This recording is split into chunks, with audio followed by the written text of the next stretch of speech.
are standing on the shoulders of the ones who came before us. Welcome once again to the forgotten history of women's suffrage. I am really honored today to have a special guest with us. Her name is Mary Ruden. She is a local artist, actually an artist of many different forms, and she has been really interested in this year's centennial, had done a lot of things to display this year. She has displayed some textiles all across the country, and so I'm going to let her tell us a little bit more about the kind of work she does and how she got interested in doing it in suffrage. So Mary, I'm particularly interested in the quilts. I just have a soft spot in my heart for quilts. My grandmother made quilts. I've probably got 50 of them upstairs that were handmade and hand-pieced, piecework quilts. Right. And so maybe we could start by you telling us about this suffrage sampler banner. Okay, well thank you very much. Yes, I'm what they call a fiber artist. That's what they're calling people who work with any kind of cloth these days. I'm also a multimedia artist. I do a lot of sculpture, but I fell in love with quilts and quilting decades ago and got very interested in this suffrage movement because all of my ancestors were suffragists. They made the newspapers, but they didn't get arrested and put in jail. But I'll tell you, when they came home to have dinner at night and the dinner wasn't cooked, their husbands would wonder to themselves, why is my wife out there parading around with these women? And I think they were very intimidated by that, and the fact that all of the ladies that preceded me in my family line were suffragists. And I still have my grandmother's National Woman's Party pin, and I have some of the relics, and it's in kind of bad shape, it's old, but I still have all of that. And I grew up and I put cotton in my ears. I said to my mother, if you tell me one more story about this, I'm gonna burst. Well, here we go. You know, now it's the centennial, so now these stories, I regret saying that to her, now these stories are really coming into play. And she would tell me all the time, you know, about what happened and how strongly the women wanted the vote. And I just, as a teenager, I couldn't really relate to it at that age. And I thought, oh, you know, this is so boring or whatever. But it's really come full circle now. And what was your grandmother's name? I had several grandmothers that were involved in it, but Frances Ford was in the papers in West Virginia for parading around with the West Virginia ladies that were very organized for the suffrage movement. Right. And everybody was a quilter, and of course everything was done back then by hand, and I learned how to quilt by hand. But this is what you call a banner. It's just going to hang in an exhibit down in Miami for the Fiber Arts of Miami Association, FAMA, which I'm a member of. We have 40 ladies, and we're all doing something that's a flag size. This is 40 by 60, and we're going to be hanging these and having a big suffrage exhibit down in Miami starting tomorrow, as a matter of fact. But a banner is not all quilted, and it doesn't have the fiber fill in it. It's really more of just a decorative art piece. But I did embellish it with pearls and things. And the meaning behind it is I just couldn't pick everybody. I had to pick a number. So I picked 12 ladies that were instrumental in the suffrage movement, and I gave little information about each one and what they did, what their contribution was here at the bottom. So and it says all of these had a Tennessee link. Yes, and because Tennessee was the 36th state, the one that required the ratification of the 19th Amendment, and all that stuff took place in Nashville.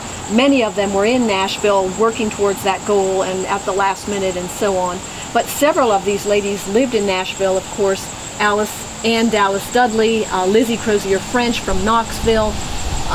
Many of these ladies lived in Tennessee, and they're in that Byrne Memorial, Feb Byrne is, and also your other memorial in downtown Knoxville has the Meriwether lady and some of our Tennessee women. Tennessee Women's Suffrage Memorial on Market Square. That is correct. It features those three ladies, and they're in here. Well, I should explain to the viewers, we are once again in our outdoor studio due to the pandemic.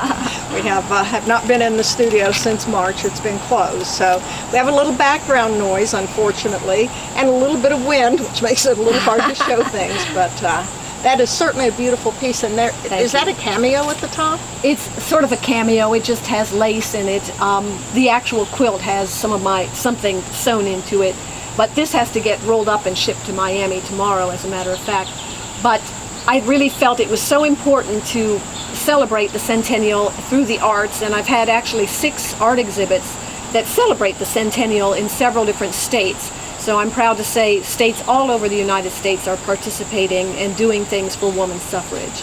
That's excellent. And this year, the Suffrage Coalition has declared 2021 to be Centennial Plus, because so many of our events that had to be postponed will be celebrating next year. I mean, our philosophy is that if the women who worked so hard for the vote had to wait 72 years for it, we can wait one more year to celebrate in full form. Right. Now, we still have done some celebrations. The History Society will have a new suffrage exhibit next year. Right now they have one called Marching Through Time that you may want to go and visit. You can see it virtually or in person.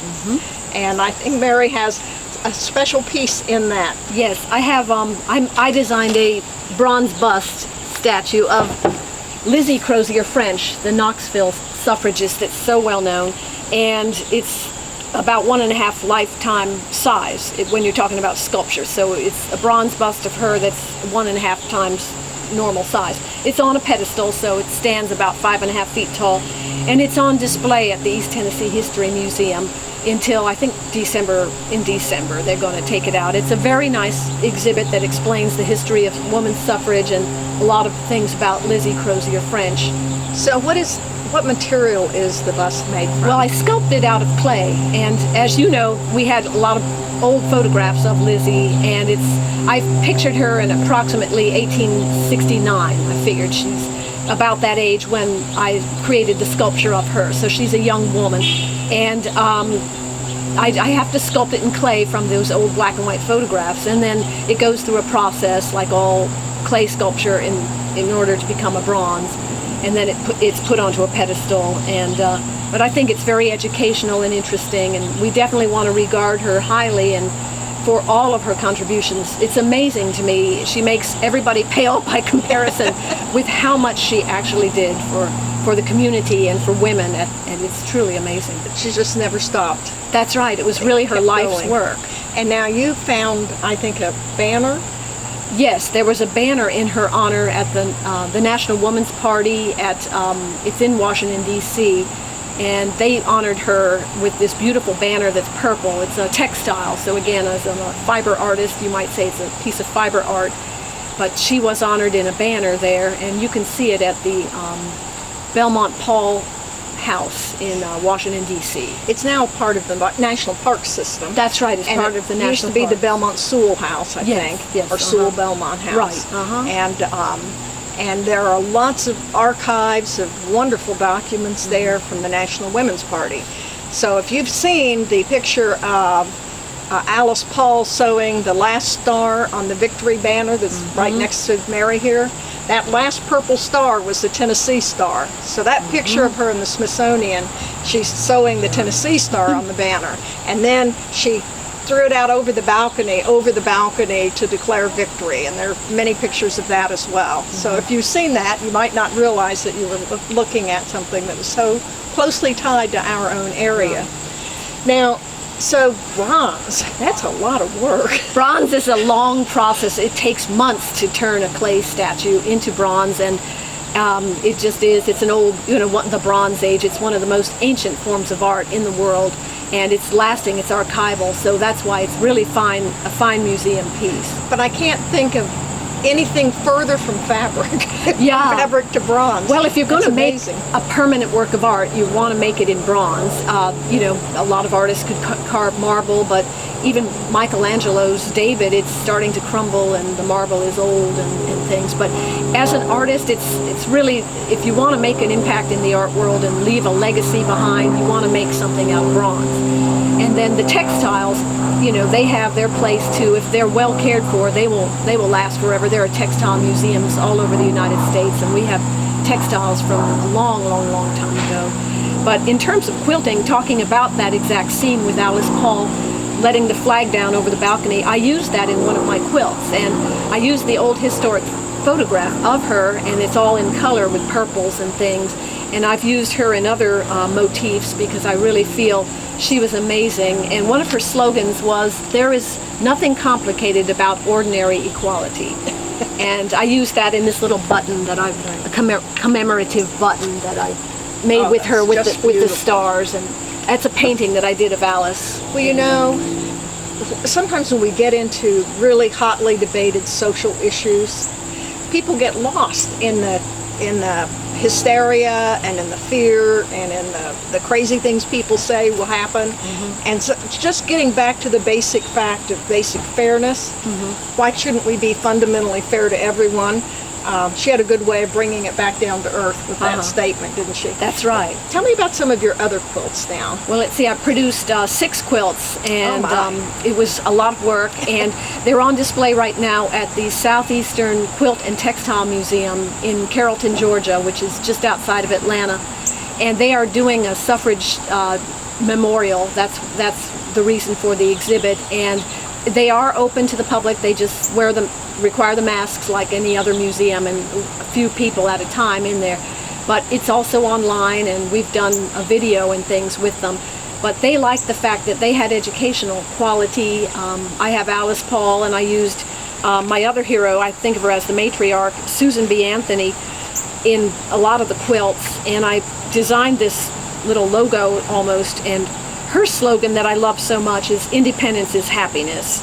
And I thought that was just wonderful. And I did a painting of her from some of the historic pictures. And So you painted that onto the fabric. I painted it, and then I had it reproduced onto the fabric, and then I go in with watercolor. So I take the fabric, which is really high quality cotton, and it will accept water media, you know, a watercolor or an acrylic watered down. So I enhance it with that. And I included in there, since fabrics that were over 100 years old, from a quilt that my grandmother made at the turn of the century. Because as I said, all my ancestors were out there marching, and they didn't all live to see the right to vote, but they all really wanted that right very, very badly. So the quilt tells a story, and it has bits and pieces that are over 100 years old in it.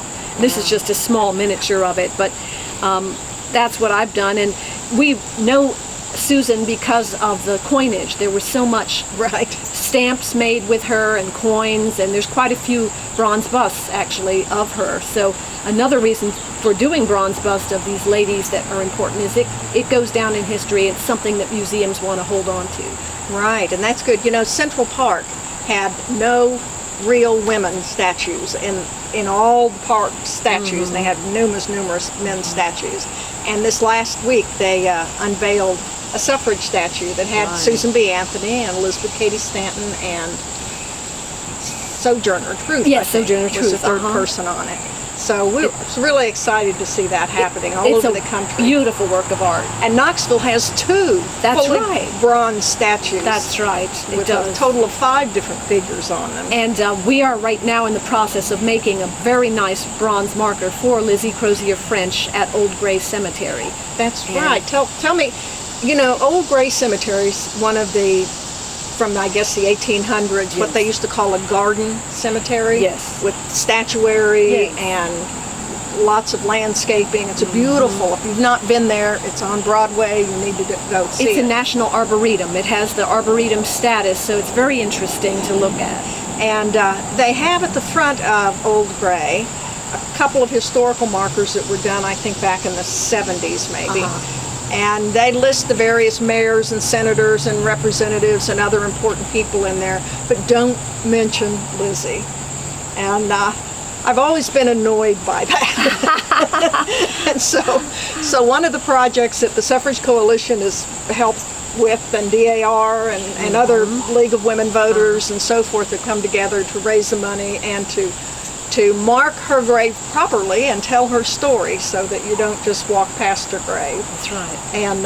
And you are doing the art for it. Right. The plaque itself is extremely informational. It tells almost everything in a nutshell that she's responsible for, and it truly is a lot. And then it has a miniature of the bronze bust, like a cameo at the top. But the other interesting feature is it will have a QR code, which is that little barcode that you hold your phone up to it and you scan it, and it will have a human voice, I'm not sure who yet, will be talking about all of her accomplishments. So it's good if you're low vision or vision impaired or whatever. You'll be able to hear the story of everything that she did, which is, I think, a fantastic feature. And it might have visuals, we're not sure yet. But that QR code is really going to be very educational. And they lead tours. The East Tennessee History Museum has someone who leads tours, in fact, several historians. They take you to Old Gray because there's so many interesting graves there and very interesting displays and things, and that will be one of the features that they'll be able to enjoy and learn about Lizzie and her accomplishments. Well, that's a way to keep her story alive, which is really, you know, the Suffrage Coalition that I work with has its sole purpose is to locate and preserve the history of women's suffrage, especially women's suffrage in Tennessee. And one of the projects we've done this year is we have tried to get scholars in each of the 35 counties of East Tennessee to go back and read through old copies of newspapers and find the suffrage stories in each county. And while that is a big project, bigger than we anticipated and taking longer than we had hoped, now that we have Centennial Plus, we may next year be able to add new stories and new people to our collection of people we've learned about. So that's a really good. When will the marker be placed? Do you know? We hope it would be placed this fall, and we will have a big ceremony, and there will be a lot of announcements about it. We're shooting for this fall, so we're just now into September. I'd say October maybe, if we're lucky. But it's a wonderful thing, and we'll have information on that, and Certainly we'll get the word coalition will be happy to advertise it and let people know all about it. Now recently we were down in Nyota when the new suffrage stamp was issued, and you've done some work on that. I'm really confused by this. I'm not a stamp collector, and the language threw me, and I have a little trouble getting to understand it all. But you have some samples here of work, and particularly this one I'm particularly fond of that you did for the Suffrage Coalition. Yes. So this colorful portion of it, what is that? These are called envelope cachets. I've been a long time stamp collector, my whole life. So I've had a lot of experience with this type of thing. When you go to a stamp expo, if you go to one, you can buy these, and some of them might have to do with tropical flowers or endangered species of animals, whatever the theme might be.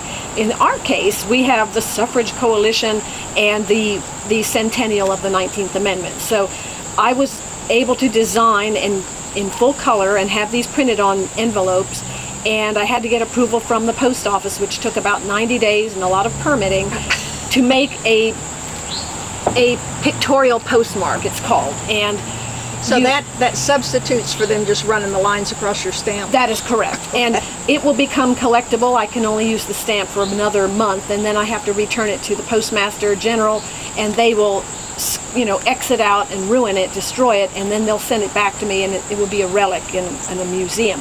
So this pictorial postmark goes on top of an actual postage stamp that's 55 cents, which is what we have to pay now, and this is what you stamp it with. And I requested a dark purple ink because the colors of suffrage are purple, yellow, and white. So and the antes were red, unfortunately. Well, we'll forgive you. We will forgive you. We see you as purple today. But in any case, that's what this is, and this is called an envelope cachet. So it becomes collectible, and it has the stamp. This is the official one that the post office did for suffrage, which is very nice. But I was able to get permission to produce 2 different stamps, and I will never be able to produce them again. They don't allow individuals anymore to design stamps. So really? I did the yellow roses, and I did one of Lizzie Crozier French. And so I can never make any more. They're collector's items. And wow. I am donating everything to the Suffrage Coalition, and we are selling these about $6 like this, but when we frame it and so on, it's more collectible, and it would be a little bit more. But this is a fundraiser for the Suffrage Coalition. My whole goal in this was to use art and beautiful imagery so that people will have something that they want to keep as a keepsake, and it will raise money for the coalition. So, and it's beautiful, and why not? If you really wanted to mail it, you could, because it's an actual stamp with a postmark, but I would not, because they will go up in value and become very valuable. Limited edition. So I think it's a great fundraiser for the coalition. Oh, well, and we appreciate that so much. You're so talented, and you produce so much in one year. That's right. I did. Can you tell me a little bit more about your other 5 quilts? Well, the other quilts, 6? they feature, since my hero, I think of her as the matriarch, Susan B. Anthony. She's in most of them, and as I said, I use the old pieces of quilt that my grandmother did. It's over 100 years old. They have this kind of imagery on them. They're all original designs, and some of them very complicated design. There's one called Cathedral Window, which is about the most time-consuming thing, and it's all done by hand. But they're very colorful, and they feature Alice Paul. 2 feature Alice Paul, and the others feature Susan B. Anthony. Some have my ancestors in them. That no one knows what they look like particularly, but it has my ancestors. And I took the old photographs from my photo album, and some of them are tintypes. I have ladies that were trying to get women's rights way back in the 1800s. So that's what it is. Well, now, how do you transfer those photographs onto a piece like this? I have to have it printed on there, and then I enhance it with paints and things. Oh, wow. So you hand paint it? Yes, I hand paint it. Well, thank you. That is, I am just amazed. I also, we're running short on time, but you have done some publications, and Yes. this is a copy of the Smoky Mountain Historical Society Journal. Yes, I did an article on women's suffrage, and I included the story about Harry Byrne and Fed Byrne and the 2 memorials that the Suffrage Coalition put in.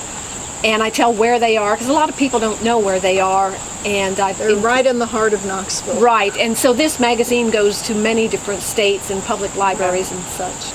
And of course, thanks to Mayor Rojero, the Yes. street that goes between Yes. the two is right. now Women's Suffrage Centennial Plaza. That's right. So we're very proud of that and very happy with that. Well, you have done an amazing amount of work. Well, thank you. And I think you have done a fabulous job of preserving this history. Thank you. And locating and uncovering it. I mean, that's what it's really all about. And that's what we want to see more and more done. Now, I would like to find out more about your ancestors. Okay. Maybe we can do a little research on them. Could be. And see if we can find out more specifically what their stories were. And let that be a lesson to anyone out there. If you've got a mother who remembers something about the women's movement, don't push her off or brush her off. Need to get those stories down on paper, or get them on tape or video, And preserve certainly, them. I keep the National Women's Party things because, if somebody didn't know, they may throw it away or something. All that's Exactly. very interesting. Well, we hope to have locally, right here in Knoxville eventually, a museum to make sure that all those artifacts, like your stamp, all of the artifacts that we have can remain with us, and the story never dies. That's right. Now, it's time for Did You Know? And appropriately, this is a short Did You Know, but the Did You Know is that Susan B. Anthony, the leader of this movement, did a quilt herself. Yes. It's very beautifully done, and you can look at it online, and they have it on display at the Susan B. Anthony home, which is preserved and lovely. She was a New Jersey lady, so was Alice Paul, and they were both New Jersey women. And there is a quilt movement at the Susan B. Anthony house where they are asking people to send in little quilt squares, and then they're stitching them all together. You can look at it online. The Susan B. Anthony house in Rochester. That is correct. Rochester, New York. And I've seen pictures of her quilt, Yes. and I've often thought I'd like to try to reproduce it, but I actually made a quilt once, Wow. but it was on the 2-inch square thing, and it wasn't very good, so. Well, if you still have it, we'd like to work it in somewhere. I mean, yeah. It would look so terrible next to your work. I don't know about that. But anyway, I decided I really don't have the talent to do the quilt. One of these days, I'm going to get a replica of Susan B. Anthony's quilt. There you go. Well, this has been a quick half hour. I have so much enjoyed talking to you. There's still more. This beautiful mannequin that you told me she gets invited to parties. She that you gets. don't. I put her on display in various places because it's a replica of the actual sash that was worn. The votes for women.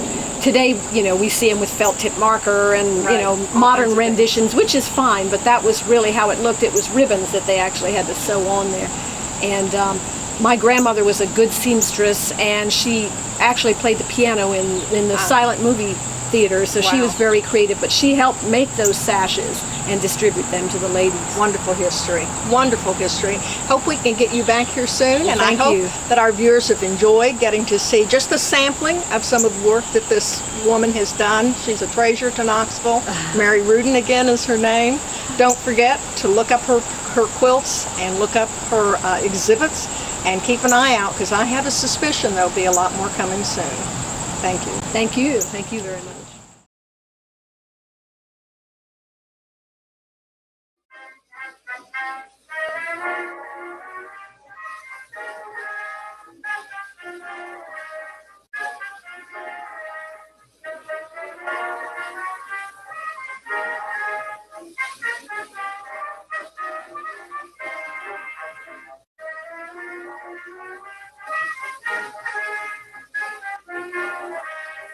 Mary, do you want to talk about your stamps? Okay, thank you very much. I guess I went crazy with the theme of women's suffrage, and I've been a long time stamp collector, and I realized that for important events such as World's Fairs and things like that, an artist can design something called a pictorial postmark. And what that is, as you know, when you mail a letter or anything like that at the post office, they have to stamp it and cancel out the stamp. So an artist can apply for permits from the post office and design something that coordinates with a particular event. And it took about 4 months to gain approval from the post office, but I designed this particular postage stamp. I designed 2 postage stamps that are actual postage stamps. One is of Lizzie Crozier French, the one on the bottom that's shown here that's purple. And the one that's yellow at the top is the yellow roses to symbolize the vote.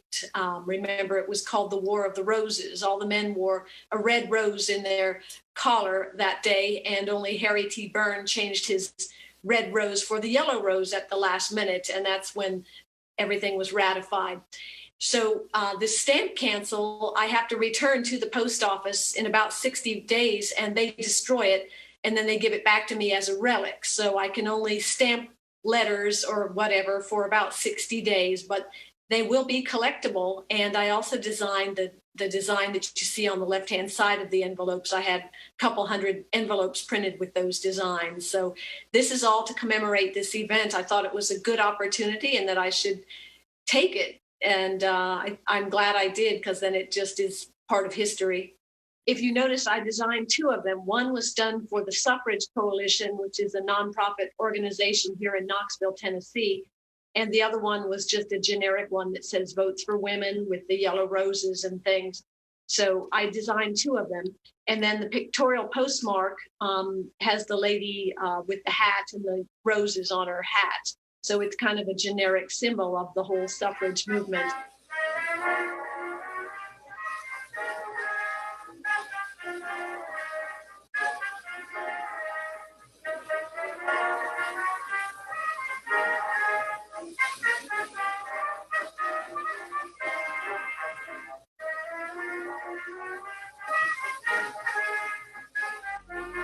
Standing on the shoulders of the ones who came before me, I am honored by their passion for our liberty. I will stand a little taller, I will work a little longer, and my shoulders will be there to hold the ones who follow me.